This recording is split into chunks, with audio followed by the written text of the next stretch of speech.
Have you ever been underestimated? Judged for being quiet?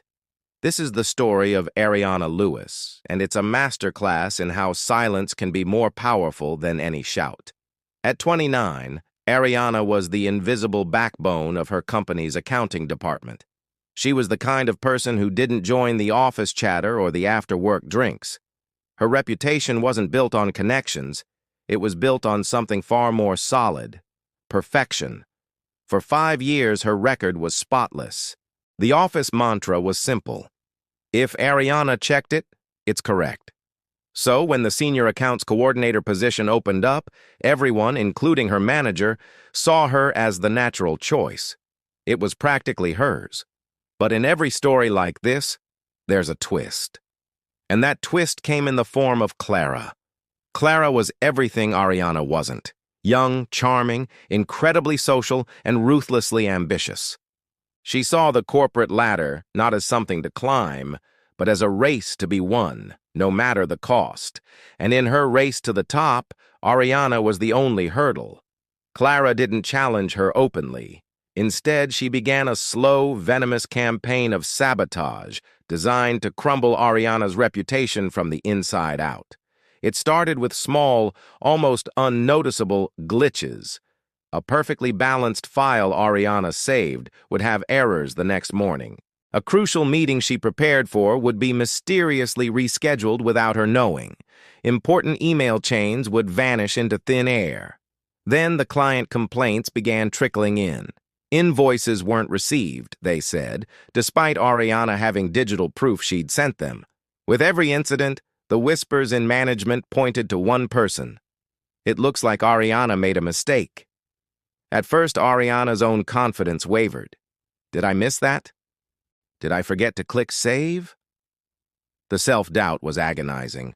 But as small errors escalated into formal warnings in her employee file, she knew this was no accident. This was an attack. Her suspicion ignited a quiet, methodical investigation. She started digging into the system's audit logs, and there it was, in black and white. Multiple edits were being made to her files, late at night, long after she had left the building. The logs showed the changes were made under her username, but she knew she wasn't there.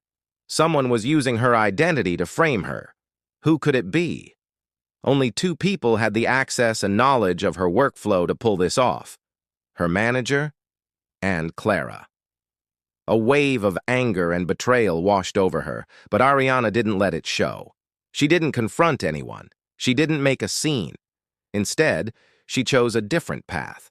A path of silent, calculated revenge. For the next month, Ariana transformed into a forensic accountant of her own life. Her every move was documented. She saved every single version of every file she worked on, creating a timeline of her work. She took screenshots of timestamps, capturing the exact moment she completed her tasks.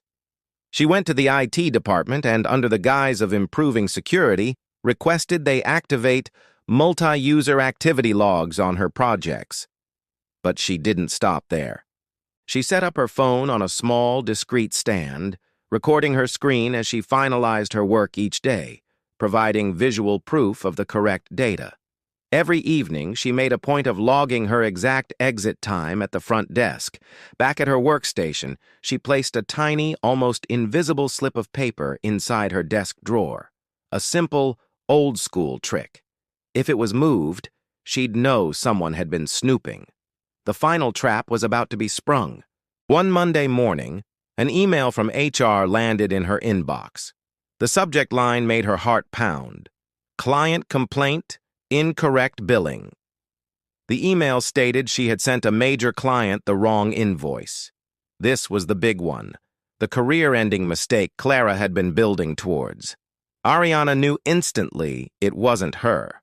She calmly opened the file.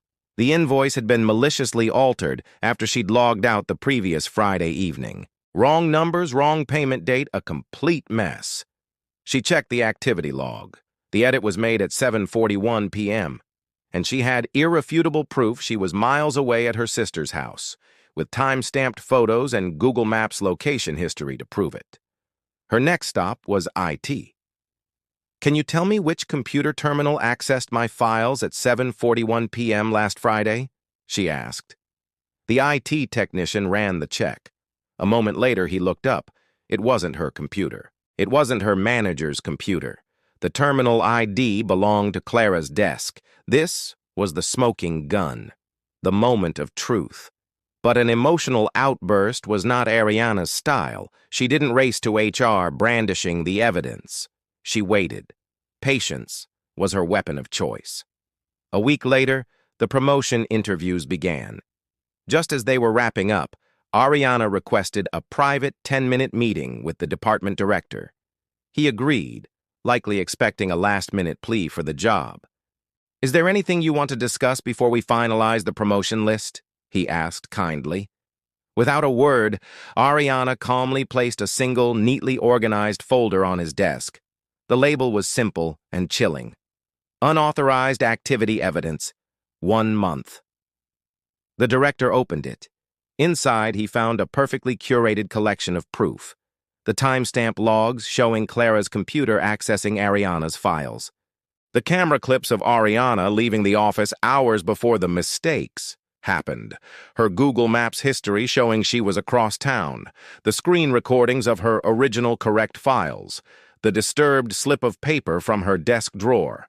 And the final damning evidence, a side-by-side printout of the altered invoice and Ariana's correct original, paired with the IT report, tracing it all back to Clara.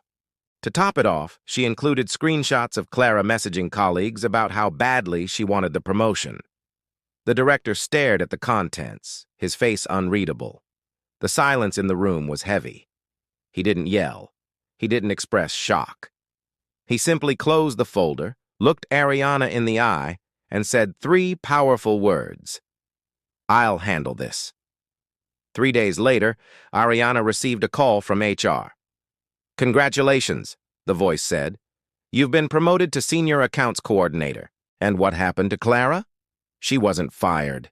In the corporate world, some fates are worse than being let go. Management's trust in her evaporated overnight. She was immediately removed from all client-facing roles and placed under strict, direct supervision. Her eligibility for any promotion was frozen for a year. The social butterfly suddenly found herself in a self-made cocoon of isolation. The office gossip fell silent whenever she approached. Colleagues who once flocked to her now kept a professional, sterile distance. Ariana never spoke a word about it. She simply moved her things into her new office, a quiet space with a glass window. She started her new role the same way she did her old one, with focus, integrity, and quiet confidence. Her revenge wasn't a loud, dramatic explosion. It was the slow, inevitable creep of consequence. It was the silent, undeniable power of truth, patiently collected and presented with cold, hard evidence. It was a testament to the fact that you should never, ever underestimate the quiet ones. They're the ones who are listening, watching, and documenting. Thank you so much for watching. If this story resonated with you, let us know in the comments, and don't forget to like and subscribe for more content that makes you think. See you in the next one.